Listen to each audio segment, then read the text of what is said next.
Welcome to the Honest Dog Breeder Podcast with me, your host, Julie Swan, where each week we dive in to discuss all things dog breeding so you can build a breeding business you love, producing dogs that fulfill their owners' dreams. I believe you can have an honest dog breeding program that also pays the bills. So throw those pods in your ears while you're cleaning kennels. I'd love to join you. July 31st, 2014. I heard a yip come from the bedroom. I ran inside and saw Nikki had started to have her puppies on my daughter's toddler bed. She had pulled off all the sheets and had her first puppy right on the toddler bed mattress. This little white puppy came out with a solid head and a single spot on his lower back. I affectionately referred to him as One Spot. Another white pup was born, this one with a variation of patching. Then the third puppy was born, another white pup with heavy patching and a unique patch on her left leg. I'd never seen a GSP with a single patch on the lower leg. That puppy was Reggie. I kept her, and she was a tough little thing.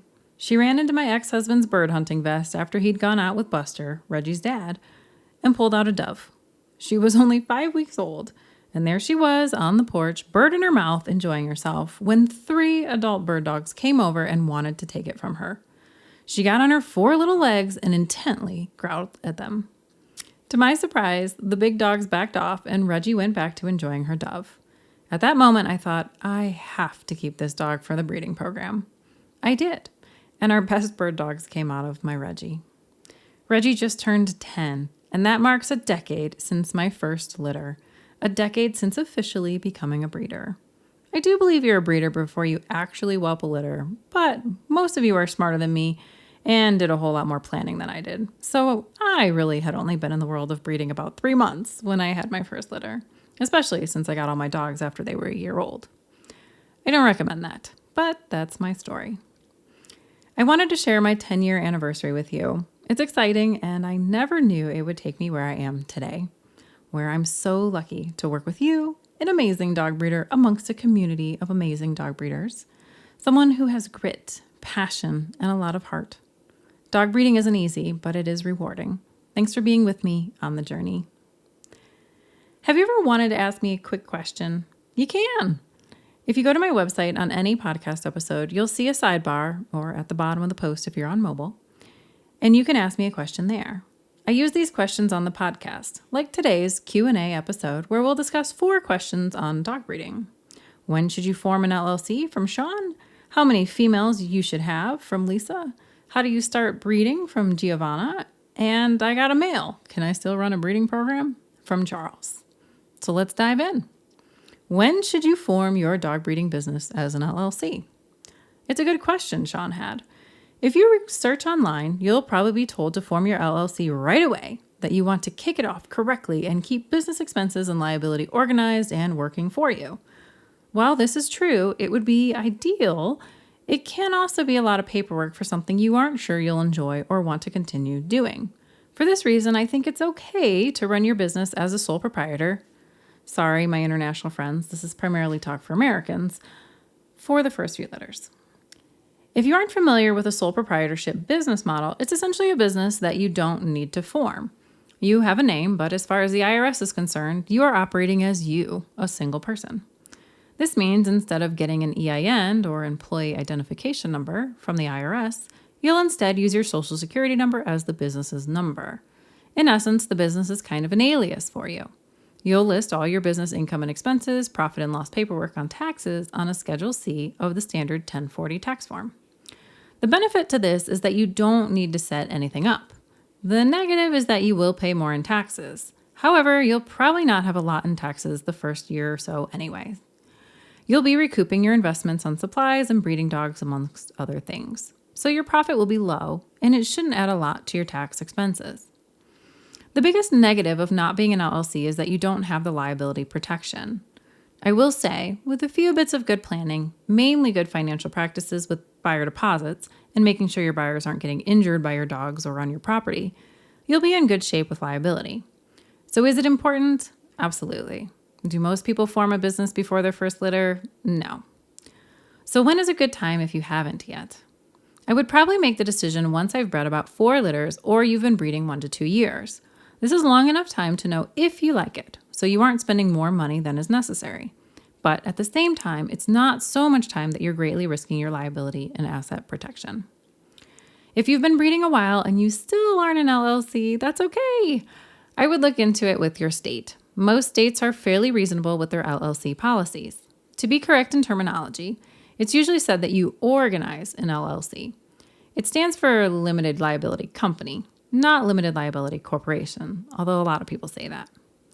In Arizona, for example, it's between $50 and $85 to organize your LLC, a one-time fee, and it takes about 5 minutes online. From there, you can get your free EIN from the IRS.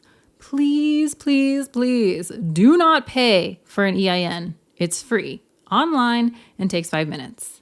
There are so many services trying to rip you off, getting you to pay a couple $100s to get something that's free from the IRS. Next, once you have that, you can get a bank account. The biggest thing that's weird about LLCs is that they are not federally recognized, which means that there is no specific taxation for them like there is with sole proprietors and corporations. This means you'll need to choose how your business is taxed. And while I have my opinions, there are some situations where you might opt for something different. It doesn't hurt to talk to your tax accountant and get their opinion on which type of taxation you should choose for your LLC. If you'd like to learn more about business formation and what it entails, please send me an email at julie@honestdogbreeder.com. I'm always trying to help you where you need it. This is all the fun stuff I learned in business school, and I'm more than happy to share. Next question comes from Lisa. How many females should you have in your breeding program? It varies, but generally 3 to 6 is the number for most breeding programs. That's the quick and easy answer, but it really does depend. I have an entire masterclass in the Dog Breeder Society for this particular question. It is such an important part of your breeding business, understanding how many females and dogs to have, that it's actually the very first masterclass I put together. It's called Program Design. I have an entire formula that you enter in your data and it'll kick out how many females you need. Having that said, I like to work it backwards off of how many puppies you want to produce and average litter size. Let's do an example. For most breeders, the number will be somewhere between 30 to 80 puppies produced per year. That's the average number of puppies produced per year for most of the breeders I work with. For me, I have about 48 puppies per year, so about 6 litters. I breed my females back to back, so they each have 2 litters per year. My dogs average 8 puppies per litter at this time, although it's been less in the past. To get my 48 puppies divided by the average litter size of 8 puppies, that's 6 litters. Because I breed back to back, that's only 3 mama dogs. In my breeding program, losing a litter is a pain, but it isn't critical for my business. I have enough income from other sources that missing a heat or having a litter that doesn't take isn't common, but nor would it tank my finances. However, I have been in a place in the past where it would be a problem for me financially. If you run your numbers and you need 6 litters, then in my situation, I would have that 4th female. This would give me a buffer in case I had smaller litters or missed one. You can always choose to skip a heat, but you can't have a litter if you don't have the female. If your litters are smaller, you'll need more females. It is greatly dependent on you, what you need, your breed, and what you can manage. Here, let me add what I have witnessed working with a large variety of breeders. That is, that the time invested and help required to produce and sell over 100 puppies per year is a considerable jump. It seems to require staff and a lot more overhead. It's not that it's wrong or doesn't work, but it is a very different business model once you push past 100 puppies per year. So, to summarize, run your minimum number of puppies sold and work the numbers backwards. Remember, if you want all the details, check out Masterclass number 1, Program Design, inside the Dog Breeder Society, for all the details on how to calculate the number of puppies, mamas, and the ratio of studs you need for your females. Next question comes from Charles. He asks, I got a male. Can I still run a breeding program? It happens. If you've heard me discuss starting your breeding program and what breeding dogs to buy in the past, you'll know I recommend getting females first. This is because you can easily keep a female from your first litter, doubling your breeding dogs by going from 1 to 2, and they'll be related. So it makes it easy to buy a stud you can breed to both. Having that said, it isn't how I started. As you may recall, it all started with Buster, and his bloodlines have been in all but 2 of my litters. If you started with a stud, you'll need to at least pick up 1 female, probably 2. Then you'll go as I did with 2 maternal lines using your stud. The reason it's hard to run a bloodline off studs instead of mamas is because you can't breed your female to a lot of males, but you can breed one male to a lot of females. For me, what I've found makes the most sense is to keep your bloodline by keeping daughters, then bring in new blood with a stud to breed to your new generation of daughters. You'll keep consistency vertically with your females, and you'll keep your COI low by using new blood from studs.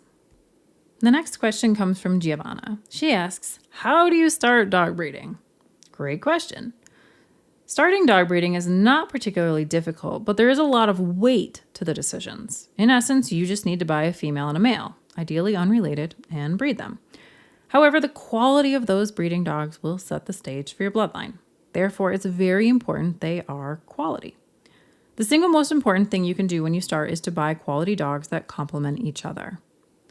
The next biggest thing is figuring out who you are going to sell to. In fact, not figuring out who you are selling to is the biggest mistake I see breeders make. So many people focus on creating this dog they see in their mind, but forget that you have to put that dog in someone's home. And if that match is wrong, the dog's quality of life will suffer. Not to mention the owners. I believe there are no good or bad dogs, but there will be a good and bad dog for certain people, which is why it's so important to know who you are selling your dogs to, your ideal puppy buyer, and then breed for that person. If you're stumped about when to do branding, coming up with a logo, kennel name, and colors, or maybe you're not sure how to figure out when to build a website or what to do first, I recommend you download my free cheat sheet, The Roadmap to a Successful Breeding Program. It's a simple 1-page PDF that will show you the steps you need to take to kick a breeding program off in the correct order. Once you have a map of where you're going, you'll be able to sort where you need to put energy and focus. You'll know the next thing to figure out. I have a page on my website that's simply titled, How to Start a Dog Breeding Business. It's on my website under Tools and Resources. You can get the roadmap there, but also a collection of blog posts that will help you understand what you need to get started. The whole reason I made the Dog Breeder Society was to support you in making all these decisions. I don't believe there's a one-size-fits-all when it comes to breeding. So my goal when I teach a masterclass is to give you all the criteria to consider when making your decision, so you can make the right decision for you. I'd love to see you inside the Dog Breeder Society. You can learn more at honestdogbreeder.com/Dog Breeder Society. Thank you for joining me for another episode of the Honest Dog Breeder Podcast. With me, your host, Julie Swan. Thank you for taking time out of your day to spend with me. I can't wait to see you in the next episode.